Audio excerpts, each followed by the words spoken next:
I'm your host with the most, Welcome 23. You're joining me for At Any Price, Chapter 18.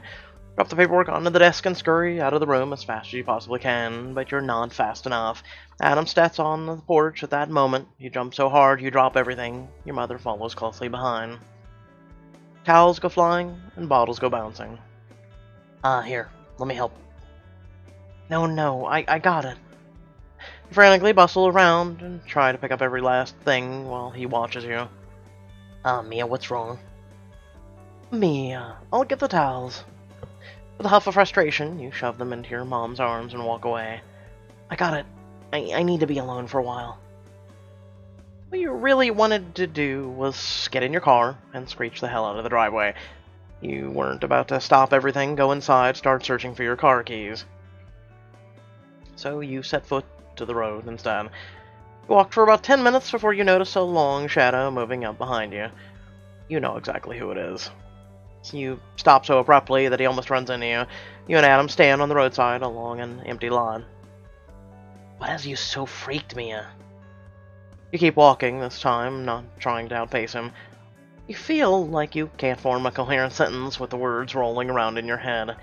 But then you remember the paperwork and everything comes together.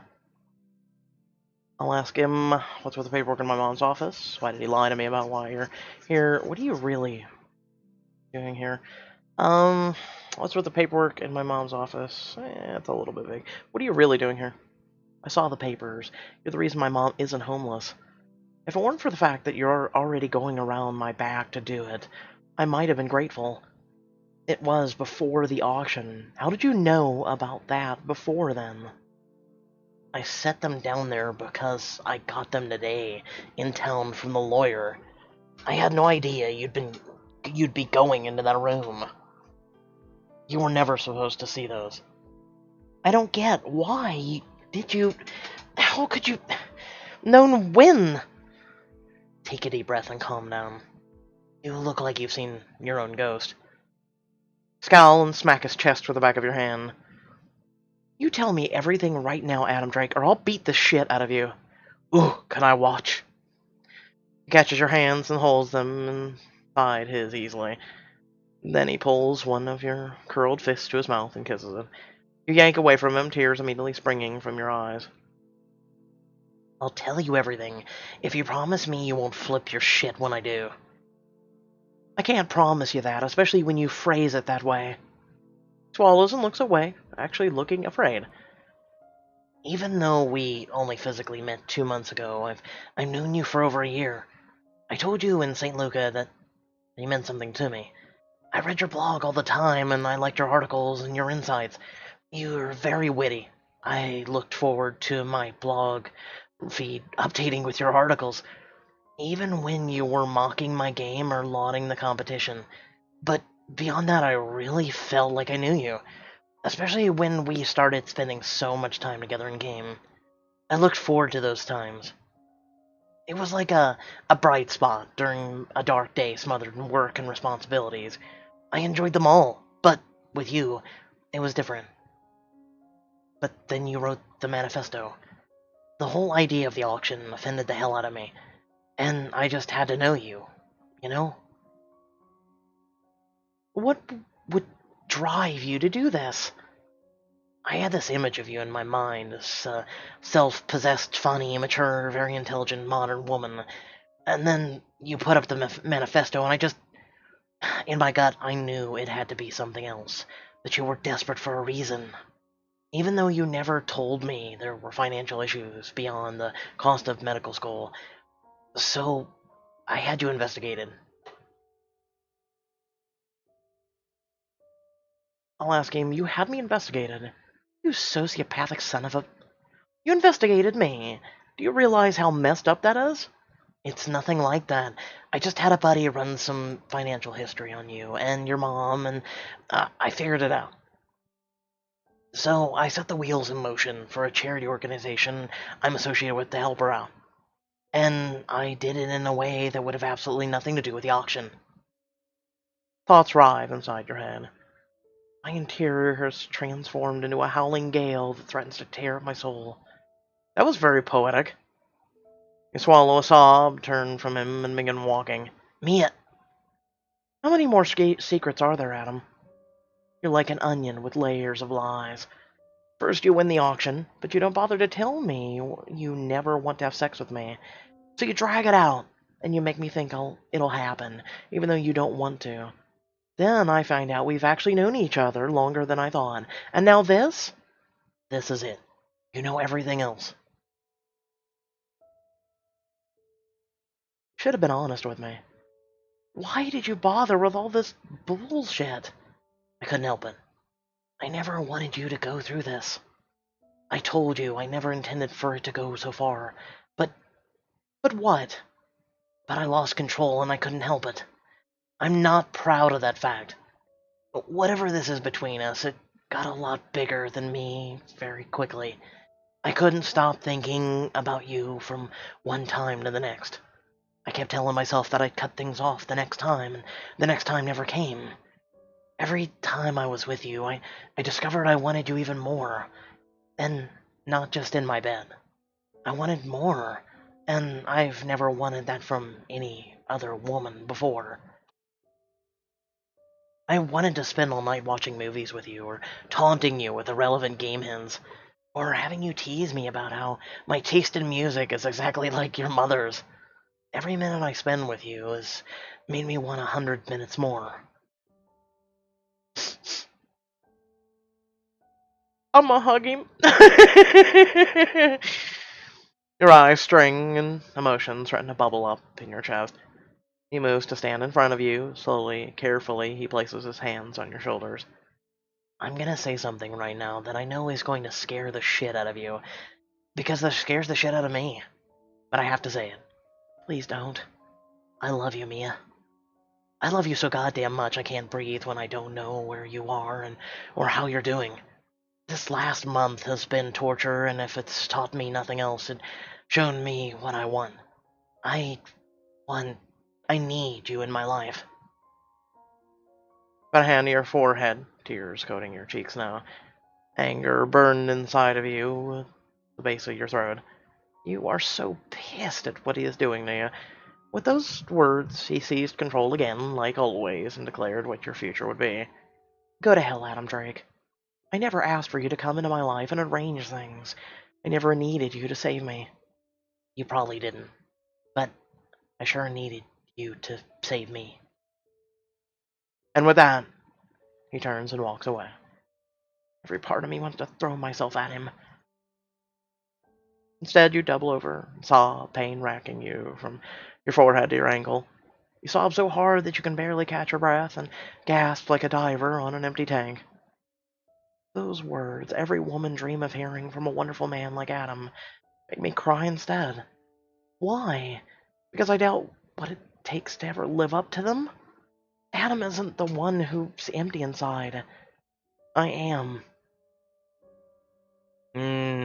That's false, because if you were empty, you wouldn't even care. You wouldn't be bent over, doubled over in pain, and sobbing and crying and contemplating any of this. You would just not care. By the time you make it back to your house, it's well after dark. Adam's car is still in the driveway. Mom has already made and served dinner, to which he had apparently invited Adam. They sit at the table over their empty plates, talking and sipping wine. You try to file past the dining room unnoticed, but Mom stops you. You stand in the doorway, aware that you look like complete shit. You have dust, tear tracks down your cheeks, swollen eyes, and dried snot on the front of your shirt. It is, as Heath would say, Luke. I don't know what the hell that is. I'm just gonna go take a shower and hit the hay. Are you? Yeah, I'm fine. Okay. Well, Mr. Drake let me know that he had some business come up. He's going to check out early in the morning. Your eyes shoot to Adam, and you hold each other's gaze for a long moment. Your voice is barely above a whisper. I'm sorry to hear that. Please excuse me. Withdrawal, heading straight for the shower. I need to wash away the numbness, the painful emptiness inside me. Tomorrow he'll be gone, and this time I'll likely never see him again. By rejecting him, by allowing him to go, he'll know that I want him to get on with his life. Without me. God, are you an idiot? You think about his accusations, about the reasons why you couldn't let him in.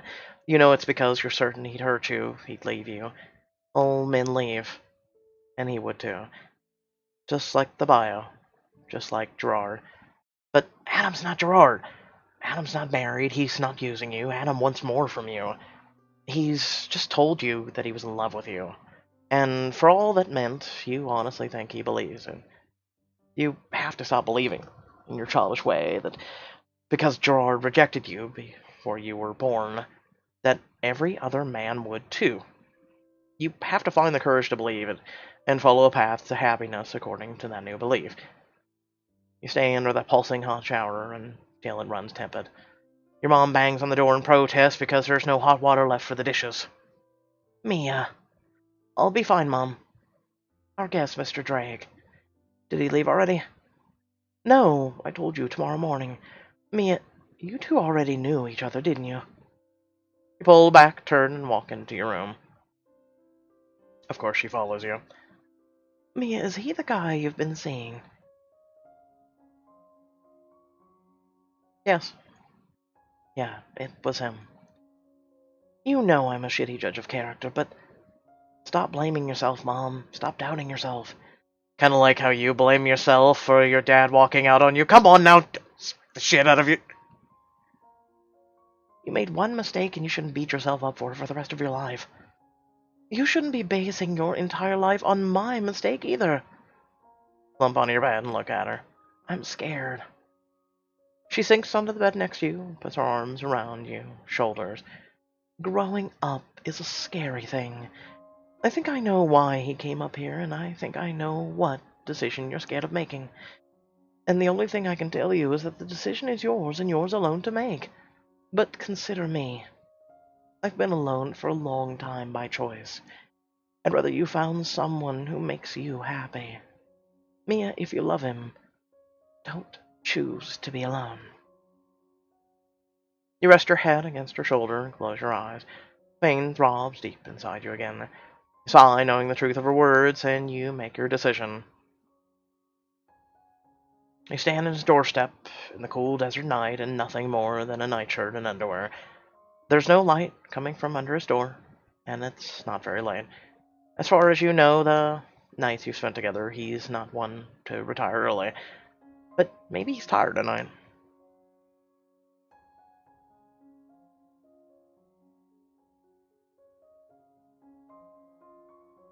Wake him up the hard way?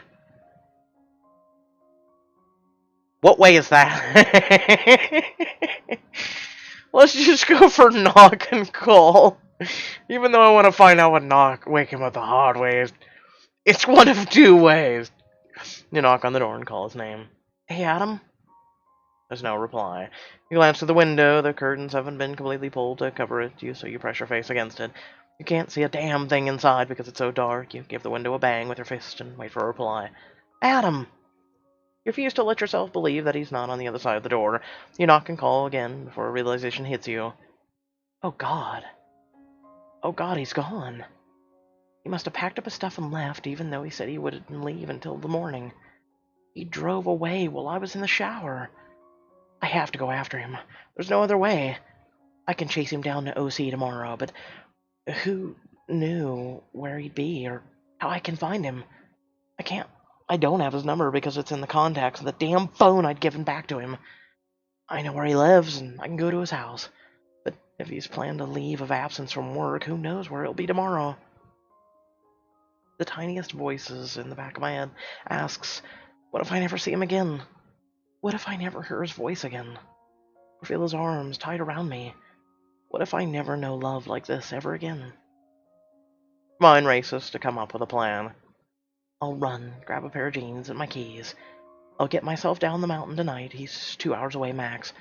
I'll bang on his door at 1 in the morning if I have to. Struggle to breathe, tears coating your cheeks.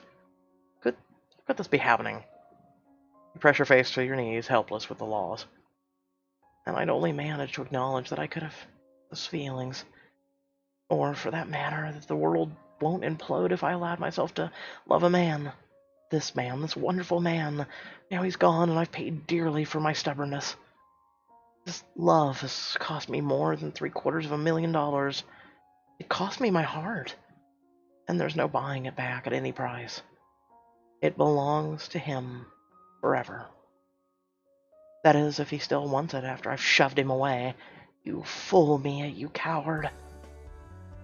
God only knows how long you'd allow yourself to sit there, a pathetic, weeping mess, if you hadn't heard the scuff of shoes step across the porch and come to stop beside you. You look down and see a pair of big feet and sneakers. The same ones Adam wore when you'd gone running a couple nights ago before. Don't you think you've done enough of that for one day? You look at him through swollen eyes as humiliatingly you hiccup. I thought you left. Tomorrow. I was feeling restless tonight, went for a little walk. You stare at him dumbly, unable to find the words to match the jumble of feelings inside you. Do you want to come in, or would you rather sit out here? I don't know, it's a quite peaceful night. Leave me sit outside, look at the stars. Without a word, you snuffle and struggle to get to your feet.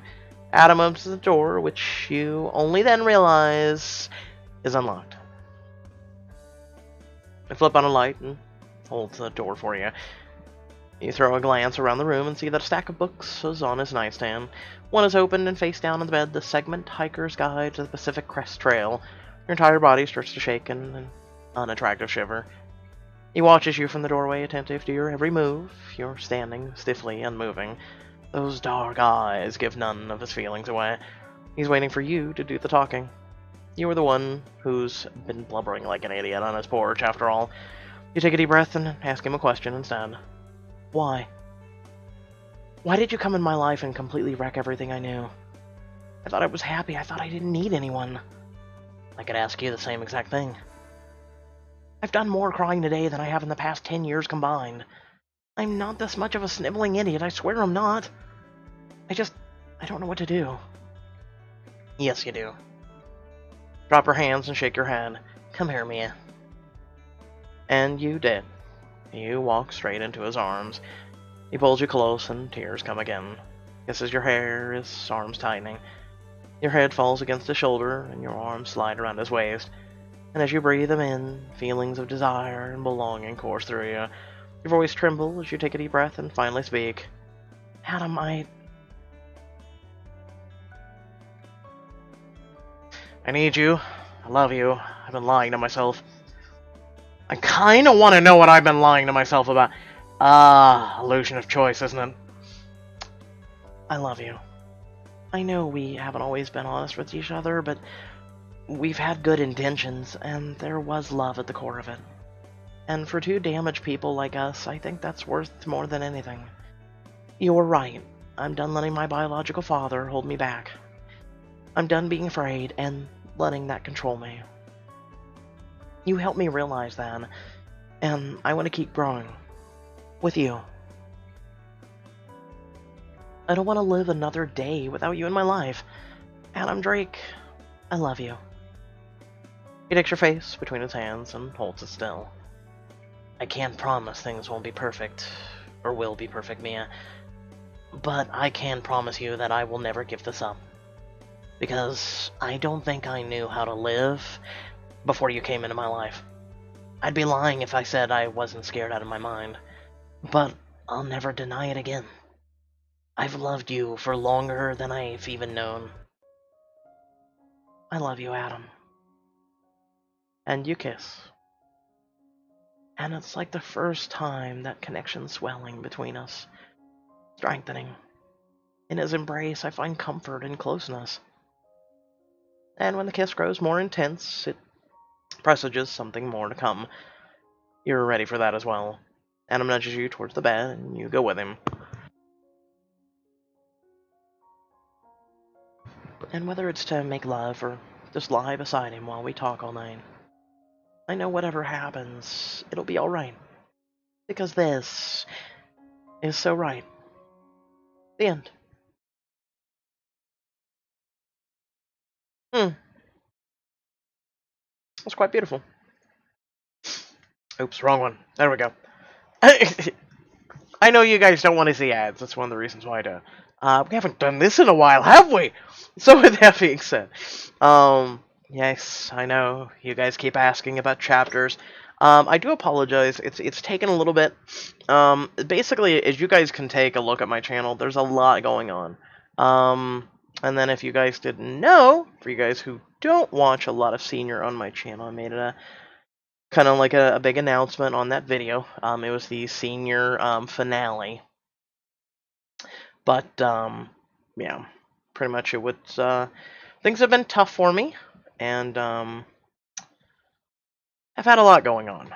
So, I'm trying to get through some of that, and then I'm also trying to do a lot of content. So, like I said, if you guys did enjoy, um, please hit that like button, the share button. Pretty much, we've concluded at any price. We've got a few chapters of mermaids and the vampires who love them, and then I will be starting to dive into the other books. I know that everybody really, really, really, really, really, you guys have hounded me. Vampire Girl 2, I know a lot of people want that. Um, I myself have looked forward to that, so that will be one of the first new books that we dive into. Clearly, there's a lot of chapters content that I have to do. Chapters when I was keeping up to date, I was already behind. Well, I was barely keeping up to date. I wasn't behind, but now I'm really behind. But at least you guys will have that content to look forward to. And we'll get to go through that at a nice pace. There's a lot of content that's been going on, and if you guys do enjoy my content, please feel free to consider hitting that join button. It does, is in a way, support my channel, and it's greatly appreciated, and helps me to focus actually more on doing chapters. So please consider doing it. Without further ado, thank you all for watching, and I'll catch you all in the next video. Peace.